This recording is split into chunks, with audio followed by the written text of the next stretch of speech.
My name is Emily, and I'm 35 years old. I've been a homemaker for 10 years, married to my husband, a doctor named Michael. We haven't been blessed with children, but we've been living a reasonably happy life. However, something happened that put an end to our 10 years of marriage. It happened one day. "Emily, this is the end for us," said Michael, who came home late as usual. "What do you mean by the end? What are you suddenly talking about?" "I've decided to marry my mistress. So, we're getting divorced today." "Marry your mistress? What are you talking about?" "I've made up my mind. I'm leaving you and marrying her. Besides, we didn't marry for love, so you probably don't care, right?" Indeed, ours wasn't a love marriage. Michael's parents were eager for him to marry and found me as a suitable partner. We hardly knew each other and got married quickly. The only thing we had in common was that we originally had the same last name. People might say it's fate that we have the same last name. I thought, attracted by the idea in the rush of surrounding marriages, and decided to marry him. Since then, we managed our wedding and married life well enough. But I never imagined we would divorce after 10 years.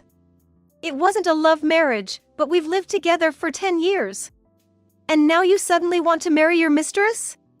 When did you start betraying me?" "It's not betrayal. I met her about a year ago.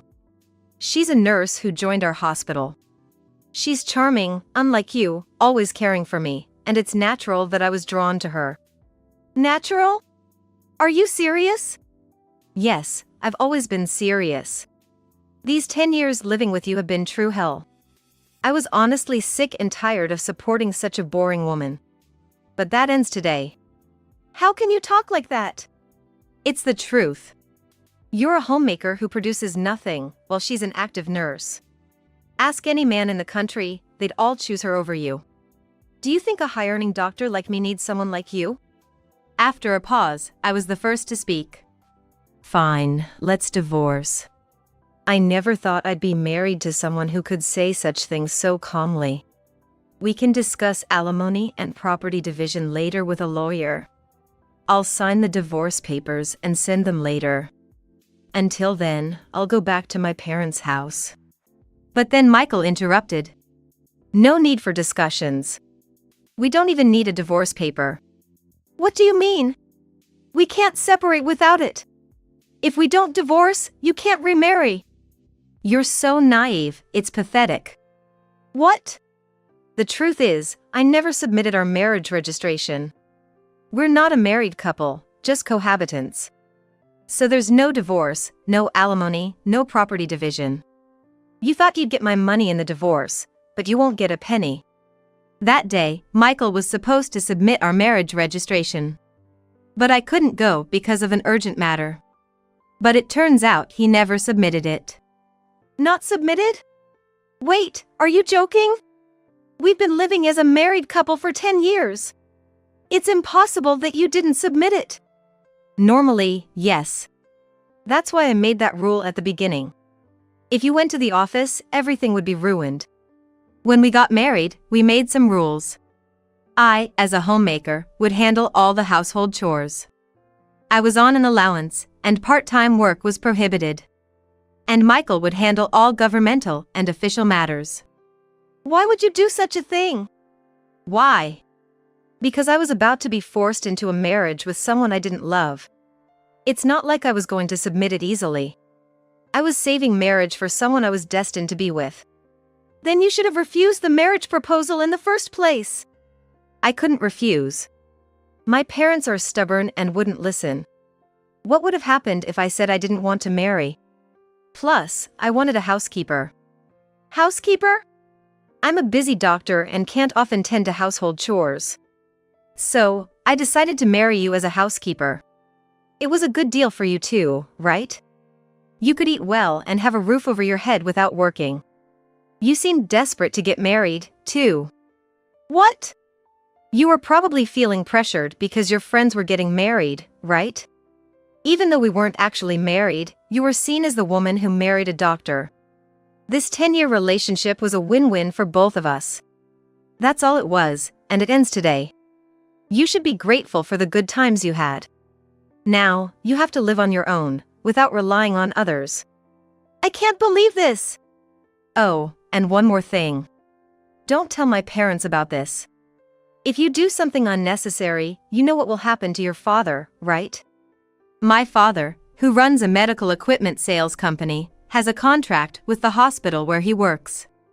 It was through my marriage to him that this connection was made. If I told my in-laws, he's implying that he'd sever the contract as a threat.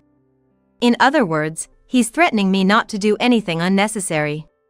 It's your fault for being deceived. How pitiful to be thrown out with nothing, he said, laughing. But the one who would be thrown out without knowing anything was actually him. I couldn't help but burst into laughter. What's so funny all of a sudden? I can't believe you became a doctor with that kind of knowledge. What do you mean? I knew all along about your mistress and that you didn't submit our marriage registration. That's impossible. That's why I've been preparing, waiting for the day you'd bring it up yourself. Preparing to get my revenge on you. In fact, I had suspected his infidelity for the past 6 months. But I didn't have enough evidence to confront him. So, I hired a private investigator to look into his affair. Ma'am, there are 2 things I need to tell you. The first is that your husband is indeed having an affair. We've got evidence of him entering a hotel with a nurse from his workplace. And the second is, from their conversations, there's a possibility that you two are not legally married. Possibility of not being legally married? What does that mean? I overheard your husband and his mistress at a cafe. He said they didn't need to worry about alimony or property division since they never submitted a marriage registration. What? I can't believe it. We've been living as a married couple for 10 years. I don't know why he didn't submit the marriage registration. That's why he never let me handle any official procedures. Yeah, that seems to be the case. I can't believe this. How could this happen? It's rare to hear about not submitting a marriage registration for 10 years, but it's not unheard of. This is too much. Am I just supposed to accept this? If we were never married from the start, there's nothing I can do. Not necessarily. What do you mean? Let's make him pay for deceiving you for 10 years. First, we need to prepare without him noticing. And so, I began to prepare with the investigator to punish my husband. So what if you knew? We were never married from the start, so it doesn't matter what I do with other women. I don't need to take any responsibility. You said I was pitiful for not knowing anything, but it seems you were the one who was pitiful. What do you mean? We're considered to be in a common law relationship on paper. So what? You might not know, but you can actually claim alimony and divide property in a common law relationship. What? He didn't know that registering as a de facto marriage would backfire on him. You can make claims in a common law relationship? It's not well known, but yes, you can. Of course, there are some conditions, but looking at your case, it seems you meet them. What are these conditions? The common law relationship is established based on these 2 criteria. First, both parties must have the intention to marry. If it's just living together, that's cohabitation. Mutual intent to marry is key. That seems subjective and hard to judge. For instance, if you had a wedding ceremony or are recognized as a couple by others, it can be acknowledged. We've had a wedding ceremony, and our parents and friends know us as a couple. Then the first criterion is met. The second is living as if married. This includes sharing household life for over 3 years. You've been living together as a couple for over 10 years. As a homemaker, you've obviously shared the household finances. This is recognized as a marital relationship. So that means, if you can provide proof of what we discussed, you can claim alimony and divide property.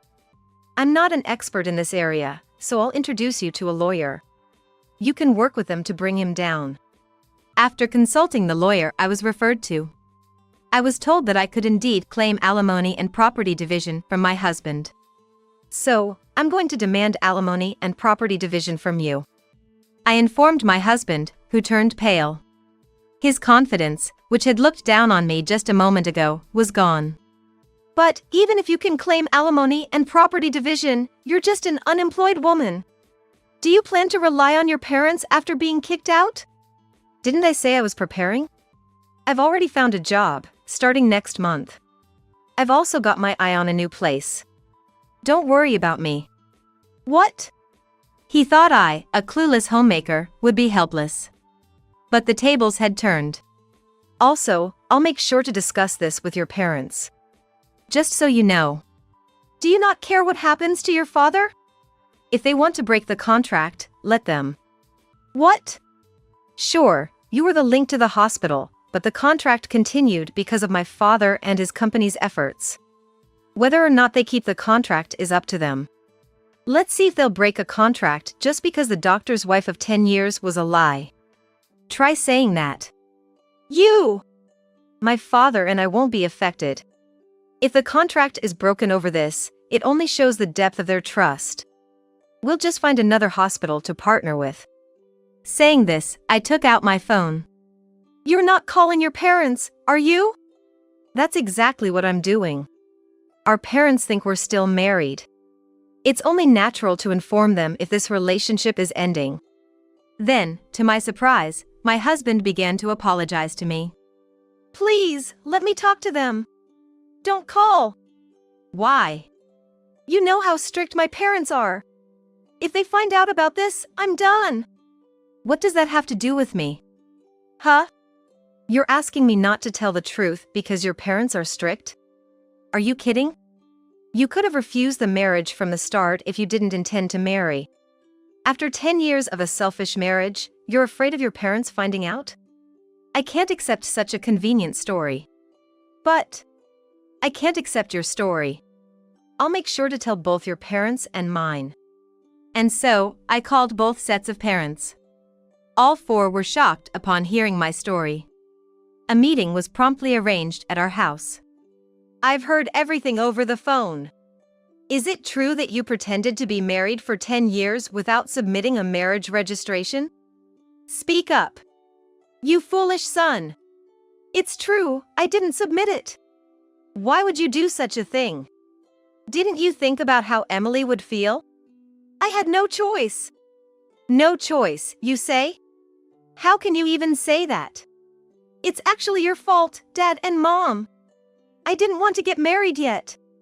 You started looking for a bride on your own, saying it was time I got married. You arranged meetings and tried to force a marriage on me. You're the one who agreed to the marriage, aren't you? I had to agree. If I had refused, you would have made a fuss about it. So, I decided to get married. If you were resolved to marry, why didn't you submit the marriage registration? I read about a man on the internet who was in the same situation. He didn't want to marry but had to because of his parents. He lived a married life without submitting the registration, then revealed the truth when he found someone he truly loved.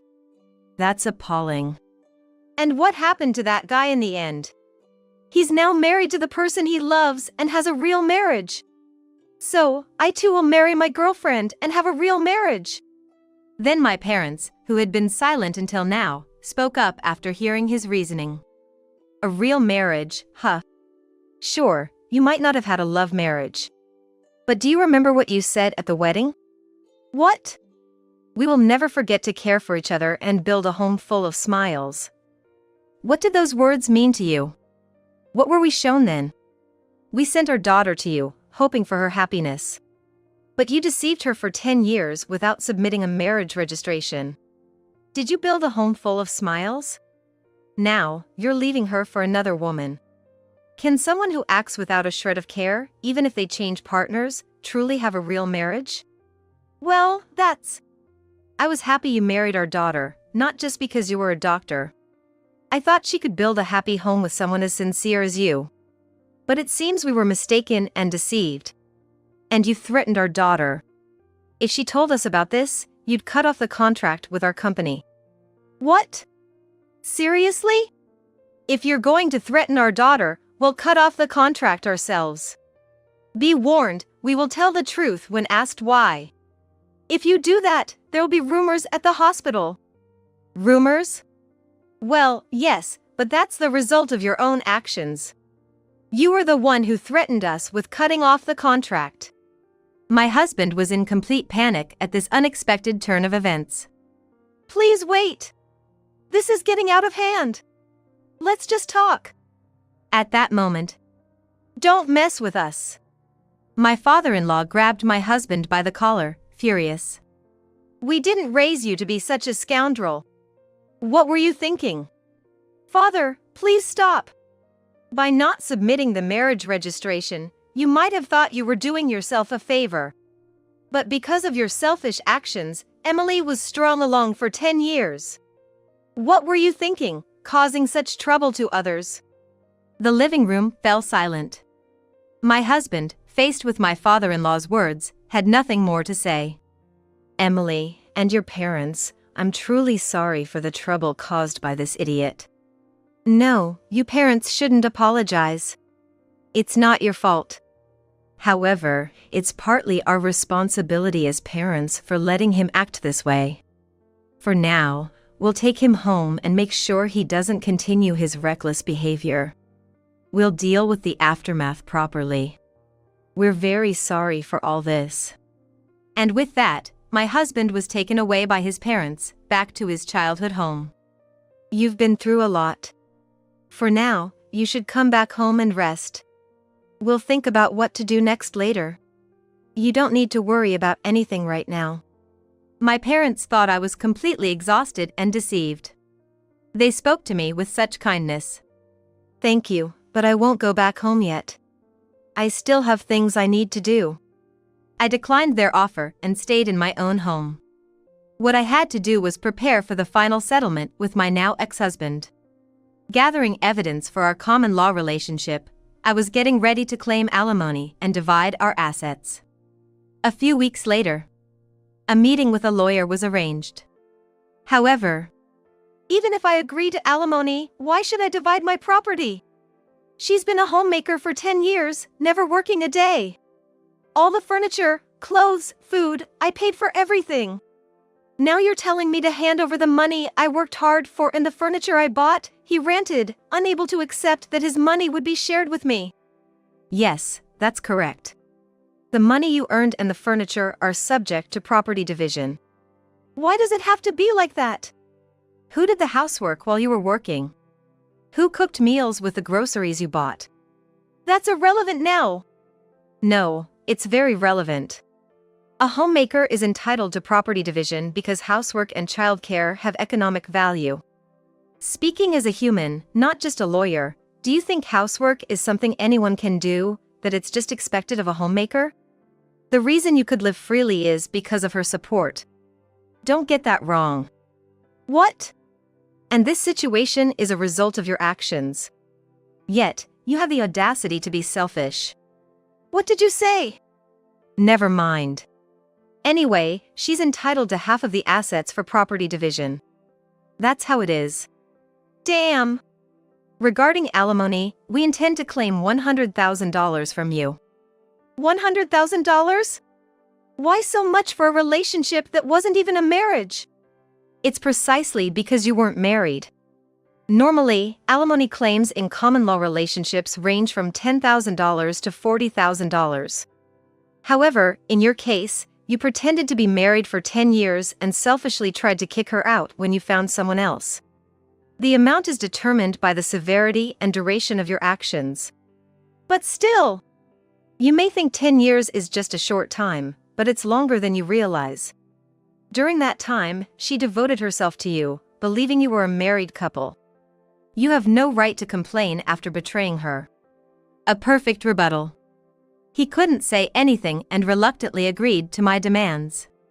Then, I also sent a notice of claim for alimony to his mistress. I knew who and where she was, thanks to the investigator. As he had said, she was a nurse working at the same hospital. The mistress, having heard from him that there was no possibility of alimony or property division, must have been utterly shocked by the contents of the claim. Wait a minute. This isn't what you told me. What do you want? I told you not to talk to me at the hospital. I got this from your wife. You said there wouldn't be any alimony because we weren't married. What's this all about? I later learned that, in a panic after being served with the alimony claim from me, she confronted him at the hospital with the notice I had sent. Okay, let's talk about this later. Not here, there are too many people around. We'll both be in trouble if this turns into a rumor. I don't care about that.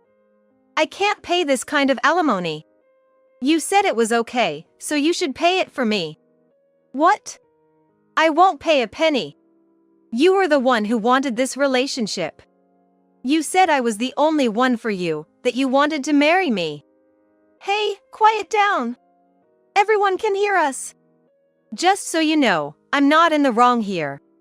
If you want to make amends with your wife, do it yourself. Tell her I don't owe her a penny, that you'll take care of everything. Wait, hold on. Hey! This exchange led to the revelation of their affair to the entire hospital. It quickly became the talk of the place. And then, the final blow was my father's request to the hospital. I apologize, but we would like to terminate our contract at the end of next month. Then, the hospital, aware of the rumors, asked my father, "Excuse me for asking, but is the reason for canceling the contract related to Dr. Michael's affair?" It's already become a rumor? Yes, a nurse presumed to be involved caused quite a scene. I never imagined he had been pretending to be married for 10 years without submitting a marriage registration. I never expected it to turn out like this. You mean he never submitted the registration? Weren't you aware that he hadn't submitted the marriage registration? All we knew was that he, being married, had an affair. What do you mean he didn't submit the marriage registration? With my father's request, it was revealed that he had been deceiving me for 10 years by not submitting the marriage registration. This news spread among the other nurses. Dr. Michael deceived his wife for 10 years without submitting a marriage registration. And he had an affair with a nurse. How low? How could he do that? Can someone really not notice for 10 years? Apparently, Emily's maiden name was the same, and he managed all the official paperwork. That's scary. The rumors spread not only among hospital staff but also to patients, and both Michael and his mistress received cold stares. Unable to endure, they soon resigned from the hospital. As my father told me. Did you manage to get the alimony? Yes, I received payments from both him and his mistress. She refused to pay until the end, claiming she was deceived. But the lawyer made it clear her argument wouldn't hold, and she reluctantly agreed to pay. That's good. What about you, Dad? Did the contract get cancelled after all? No, that's off the table. He resigned, and since our company is trusted, the hospital asked us not to cancel the contract. We couldn't cancel it after they asked like that. That's a relief. Then, I started a new life in a new place and was living happily. About a year and a half later, my ex-husband contacted me. Is it true you got remarried? I had married a man I met at work. And somehow he had found out. I wondered whose number this was. Going through the trouble of changing your number just to contact me. Just answer my question. Yes, I got married. You betrayed me? Betray? We were never legally married, so I didn't think it would matter to you, right? That's a different matter. Indeed, things are different now.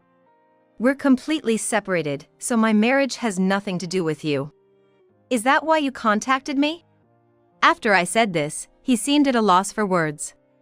Then he taunted, "Of course, you're still unmarried since you probably haven't submitted a marriage registration again. You're that kind of woman." But things weren't as he imagined. Unfortunately for you, my husband isn't the kind of person to do such terrible things. He knows all about your story. So, to ensure I wouldn't feel anxious, we went to the office together to submit the registration. Sadly for you, things aren't as you thought. I can somewhat understand your wish for me to be unhappy, considering your own misery, but sorry, we're happily married. I told him this and hung up the phone. What kind of life he leads now, I don't know. But unless he changes his selfish nature, it's unlikely he'll ever find happiness.